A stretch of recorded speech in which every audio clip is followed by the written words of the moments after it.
آج قاضی فائز عیسیٰ صاحب کو اپنا حلف یاد آ گیا ہے سپریم کورٹ کا، لیکن جب وہ پارلیمنٹ میں ان لوگوں کے ساتھ بیٹھے جو ججز کو گالیاں نکال رہے ہیں، جو سپریم کورٹ پر حملہ کروا رہے ہیں، تو کیا اس وقت آئین کا حلف قاضی فائز عیسیٰ صاحب کو یاد نہیں تھا؟ وہ یہ کہتے ہیں کہ جی پہلے اس کا فیصلہ کریں جو انہوں نے پاس کیا ہوا ہے بل، یعنی کہ اس بل وہ کو بھی یہ کہتے ہیں تو ہاں یہ بھی یہ کہہ رہے یہ ہیں، بھی یہی آج کہہ رہے موقف ایک ہو ہیں، گیا، موقف ایک ہو گیا ہے، تو ایک لہذا ہی صف میں کھڑے ہو گئے محمود و ایاز۔ تو یہ آپ باقی دیکھیں۔ اس وقت قاضی فائز عیسیٰ صاحب اٹھے، چیف صاحب نے ان کو روکا تو وہ رک گئے، نہیں گئے، کھڑے رہے۔ اور اس موقع پر اعتزاز احسن صاحب نے بھی کہا، لطیف خسا صاحب نے بھی کہ یہ 25 کروڑ لوگوں کا معاملہ ہے، آپ کے گھر کی لڑائی ہے، تو آپ اس کو یعنی چیف صاحب اس پر قاضی فائز عیسیٰ صاحب نے کہا کہ یہ آئین کی بات ہے، تو اعتزاز صاحب نے کہا اچھا گھر کی نہیں، آپ اسے سمجھیں آپ کے ہاسٹل کی اندرونی کارروائی ہے پہ بات کریں، گفتگو سیاسی یہاں پر اس کی اجازت نہیں ہے۔ پھر انہوں نے ایک پرچہ نکالا، اس پر بہت ساری تاریخیں لکھی ہوئی تھیں، اور انہوں نے بتایا کہ کس طریقے سے ان کی ریزرویشن ہے، کس طریقے سے انہوں نے اپریل میں ایک آرڈر پاس کیا تھا جو سوو موٹو کیسز کی سماعت کے بینچز کے حوالے سے تھا، تو پھر اس وقت کوئی قانون نہیں آیا تھا، لیکن بعد میں انہوں نے کہا کہ جس طریقے سے supreme court procedure and protect law act جو ہے اس پر فیصلہ محفوظ کیا گیا ہے، تو میں جب تک اس کا فیصلہ نہیں ہو جاتا تو میرے لیے مشکل ہے، اور میں چیمبر ورک کرتا رہا ہوں، مجھ سے پوچھا گیا اور اسی لیے میں چیمبر ورک میں گیا، لیکن انہوں نے کہا کہ میں ورڈ ریکیوز استعمال نہیں کرنا چاہتا، میں چاہتا ہوں کہ اس کا فیصلہ ہونا چاہیے تھا، اگر اس کا فیصلہ نہیں ہوا اس ایکٹ کا تو اس صورت میں صرف سٹے آرڈر کی بنیاد پر اتنا لمبا تو میں نہیں سمجھتا کہ مجھے یہاں پر اس کی سماعت ہونی چاہیے اس طریقے سے اس بینچ کی، جس پر چیف جسٹس آف پاکستان نے انہیں ایکسپلین بھی کیا اس بات کو کہ یہ جو ڈیلے ہے یہ عدالت کی وجہ سے نہیں ہے، یہ ڈیلے اس لیے ہے کہ جو اٹارنی جنرل صاحب ہیں انہوں نے ریکویسٹ کی عدالت سے کہ وہ اس قانون کو بدلنا چاہتے ہیں، اس کو تبدیل کرنا چاہتے ہیں، تو آپ ہمیں ٹائم دیں، تو ہم حکومت کو ٹائم دے رہے ہیں، بجٹ سیشن آ گیا، دوسری چیزیں آ گئی، تو اس لیے اس میں تاخیر ہے، ہماری طرف سے تاخیر نہیں ہے۔ بہرحال دو تین اچھی باتیں بھی ہوئیں اس میں، قاضی فائز عیسیٰ صاحب نے یہ کہا کہ جو سپریم کورٹ ہے یہ ایک گلدستے کی مانند ہے جس میں مختلف پھول ہیں، یعنی جو ججز کے آپس میں اختلافات ہیں، انہوں نے ججز کو پھولوں سے تشبیہ دے کر اختلافات کو خوشبو قرار دیا اور کہا کہ یہ بہت اچھا ہوتا ہے، لیکن یہ حلف ہے میرا، انہوں نے کہا کہ سپریم کورٹ آف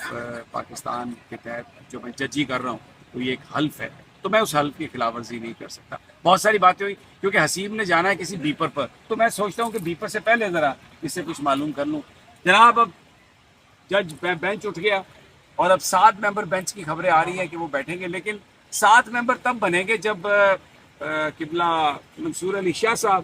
اور یحییٰ آفریدی صاحب اس بینچ پہ بیٹھیں گے، تو وہ دونوں سمجھا یہ جاتا ہے کہ قاضی فائز عیسیٰ صاحب کے بہت نزدیک ہیں، تو اس حوالے سے پھر کیا آپ کہیں گے سپریم کورٹ کے اندر جو ایک ڈیوائیڈ ہے اس کے حوالے سے آپ کو کیا لگتا ہے؟ میں آپ کی یہ جو پہلی بات ہے کہ وہ ان کی سائڈ پہ ہیں، یعنی کہ لائک مائنڈیڈ ہے، اس سے پہلے یہ جو پنجاب الیکشن کے حوالے سے جو ایک انہوں نے 184(3) کی جو ایک اپلیکیشن اٹھائی تھی جس میں انہوں نے 7 ممبر بینچ بنایا تھا، اس میں بھی یہی کچھ ہوا، کرتے کرتے آج وہی جو 3 ممبر بینچ سن رہا ہے، 5 کے بعد وہ 3 ممبر بینچ اسی کو سن رہا ہے، تو لگتا ہے ایسے ہے کہ یہ کیس بھی جو ہے، حالانکہ یہ پاکستان ملک کی تاریخ کا سب سے اہم کیس ہے، کیونکہ یہ ایک کانسٹیٹیوشنل ایک عام آدمی کا جو رائٹ ہے اس کو پروٹیکٹ کرنے کے لیے ہے، اور آپ اس میں دیکھیں جو انتہائی سنجیدہ جو چیف جسٹس آف پاکستان گزر چکے ہیں جسٹس جواد ایس خواجہ، وہ انہوں نے اپلیکیشن دی ہے، جبکہ اعتزاز احسن جو پاکستان کے سینئر موسٹ لائر ہیں اس وقت، وہ انہوں نے یہ اپلیکیشنیں دی ہیں، تو باقی تو چلے ٹھیک ہے، ان کا پولیٹیکل ہو سکتا ہے لیکن یہ دو جو لوگ ہیں تو ان کا تو مقصد ہی کچھ اور تھا ملک کے اندر قانون کی حکمرانی کے حوالے سے، تو سپریم کورٹ کو پروٹیکٹ کرنے کے لیے یہ لوگ آئے تھے۔ اب دیکھیں جو 7 ممبر بینچ ہے اس کا اناؤنس تو کر دیا گیا عدالتی جو اہلکار ہیں ان کی جانب سے، لیکن جب یہ سماعت شروع ہوگی تو اس کے بعد دیکھیں گے کہ یہ 7 ہی رہتا ہے یا پھر یہ 5 پہ چلا جاتا ہے۔ اچھا، بہت ساری بحث ہو رہی ہے کہ قاضی فائز عیسیٰ صاحب نے جو طریقہ اختیار کیا وہ کچھ بہتر طریقہ اختیار کر سکتے تھے، مثلاً یہ ساری چیزیں لکھ کر وہ دے سکتے تھے اور یہ چیزیں فائل کا حصہ بھی بن جاتی، لیکن انہوں نے یہ کہا کہ ایک انہوں نے بڑا سیریس انہوں نے بات کہی کہ ویب سائٹ سے نوٹس اتار دیے جاتے ہیں، اس لیے میں مجبور ہو گیا ہوں کہ یہ میں اوپن کورٹ میں یہ بات کروں. یہ وہ کس طرف اشارہ کر رہے ہیں؟ دیکھیے وہ قاضی صاحب نے ایک اپنے طور کے اوپر ایک اپنی وہ چیزیں کچھ چلا دی تھی جو خود آ کے تو انہوں نے کرائی تھی، بعد میں اس کو اٹھوایا گیا اس سے بغیر پوچھے. اپنے جو اب کچھ چیزیں ایسی ہو جاتی ہیں بات کرتے ہوئے ہم تھوڑا سا وہ کرتے ہیں، چونکہ اس وقت وہ nominated chief justice of Pakistan ہے، لہٰذا کنٹمپٹ کی جو ہے ہر وقت تلوار لٹکتی ہے. باقی لیکن نہیں، کیا کچھ نوٹس جو تھے ان کے وہ اتارے گئے؟ جی بالکل، ان کا ایک لیٹر جو تھا وہ اٹھایا گیا تھا ادھر سے، اور پہلے وہ اپلوڈ ہوا، اس کے فوراً بعد اس کو وہاں سے ختم کر دیا گیا، جو سپریم کورٹ کی ویب سائٹ ہے جس کے اوپر آپ کے ججمنٹس آتی ہیں. اچھا، وہاں سے قانونی تو طور آگے پر یہ انہوں نے بتائیے کہ جو ویب سائٹ پر چیز آتی ہے وہ چیف جسٹس صاحب کے اپروول سے آتی ہے؟ آف کورس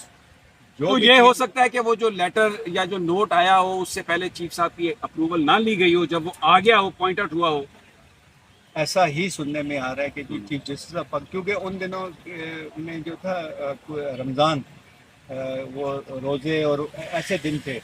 کہ افطاری کے ٹائم ہی ججمنٹیں بھی ساری آتی تھی، یہ نوٹ بھی اسی وقت آتے تھے. تو وہ پہلے اپلوڈ ہوا، پھر 1 گھنٹے کے بعد اس کو اٹھا دیا گیا. تو لگتا ہے ایسے ہے کہ چیف جسٹس آف پاکستان کو بتائے بغیر اس کو اپلوڈ کیا گیا. بعد میں جب لیکن آپ آج ایک بات تو آپ تسلیم کریں گے کہ جس وقت قاضی فائز صاحب اٹھے،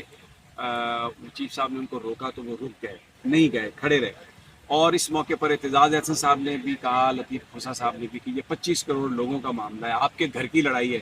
تو آپ اس کو، یعنی چیف صاحب اس پر قاضی فائز صاحب نے کہا کہ یہ آئین کی بات ہے. تو اعتزاز صاحب نے کہا اچھا گھر کی نہیں، آپ اسے سمجھیں آپ کے ہاسٹل کی اندرونی کارروائی ہے. تو جو وکلاء تھے ان کی بڑی کوشش تھی اور خواہش تھی کہ یہ بینچ، یہ اسی طرح 9 کا 9 ممبر بینچ جو ہے وہ سنے، تاکہ ایک جو کلیکٹیو وزڈم ہے وہ سامنے آ سکے. لیکن اب یہ جو 7 ممبر بینچ کا فیصلہ ہے، اگر اس میں منصور علی شاہ صاحب اور یحییٰ فریدی صاحب بیٹھتے ہیں اور فیصلہ کوئی ایسا آتا ہے جس پر حکومت خوش نہ ہو، تو اس کو بھی ہم سپریم کورٹ کی کلیکٹیو وزڈم ہی قرار دیں گے. بالکل آپ ٹھیک کہہ رہے ہیں. دیکھیں ابھی ہو سکتا ہے وہ پروسیڈنگ آگے چلے ہی نہ 7 ممبر کی. یہ تو اب سے کچھ دیر بعد جب 1:30 بجے یہ بینچ دوبارہ بیٹھے گا. تو لیکن جو آج کی ساری کاروائی ہے، جو ہم رات سے یہ سن رہے تھے کہ سپریم کورٹ کے اندر کے جو اختلافات ہیں لگتا ہے کہ وہ ختم ہو گئے ہیں، ججز ایک ہو گئے ہیں، سیم پیج پہ آ گئے ہیں، وہ مجھے لگتا ہے کہ ابھی اس میں کچھ فیصد حصہ ابھی ٹریول باقی ہے. دیکھیں جب تک ایک جو ریزرو کی ہوئی ہے ججمنٹ چیف جسٹس پاکستان نے، جب تک وہ آتی نہیں ہے اس وقت تک اس طرح کا ماحول رہے گا. آپ سمجھ سکتے ہیں میں کس کی بات میں کر رہا ہوں. سمجھ گیا. تو اس لیے یہ ماحول رہے گا. حالانکہ اس کے بعد جب وہ حکومت کے وہ پارلیمنٹ جانے کا جو معاملہ تھا وہ پرسنل میٹر تھا، وہ چیف جسٹس آف پاکستان نے اسی جس کے اوپر آج انہوں نے اعتراض اٹھایا، چیف جسٹس آف پاکستان نے وہ اس کے اوپر اپلوڈ کیا. وہ ایک پرسنل ان کی اپنی ایکسپلینیشن تھی، تو وہ اسی ویب سائٹ لیکن کے کچھ اوپر آیا. وکیلوں کو میں نے لیکن سنا وہ یہ کہہ رہے تھے بھٹی صاحب کہ آج قاضی فائز صاحب کو اپنا حلف یاد آ گیا ہے سپریم کورٹ کا، لیکن جب وہ پارلیمنٹ میں ان لوگوں کے ساتھ بیٹھے جو ججز کو گالیاں نکال رہے ہیں، جو سپریم کورٹ پر حملہ کروا رہے ہیں، تو کیا اس وقت آئین کا حلف قاضی فائز عیسیٰ صاحب کو یاد نہیں تھا؟ یہ کوئی بڑے سینئر وکلاء نے کہا. سر وکلا نے کہا ہے، میں اس کو آج تھوڑا سا ایکسپلین کر دیتا ہوں معذرت کے ساتھ. آج یہ جو قاضی صاحب اٹھ کے گئے، یہ اس کا مطلب یہ ہے کہ انہوں نے حکومت کی سائڈ لی ہے. وہ اس طرح پوچھے مجھ سے کس طرح وہ ایسے کہ وہ یہ کہتے ہیں کہ جی پہلے اس کا فیصلہ کریں جو انہوں نے پاس کیا ہوا ہے بل، یعنی کہ اس بل وہ کو بھی یہ کہتے ہیں تو یہ بھی یہ کہہ رہے یہ ہیں. بھی یہی آج کہہ رہے ہیں. موقف ایک ہو گیا، موقف ایک ہو گیا. تو ایک لہذا ہی صف میں کھڑے ہو گئے محمود و ایاز. تو یہ آپ باقی دیکھیں. بہرحال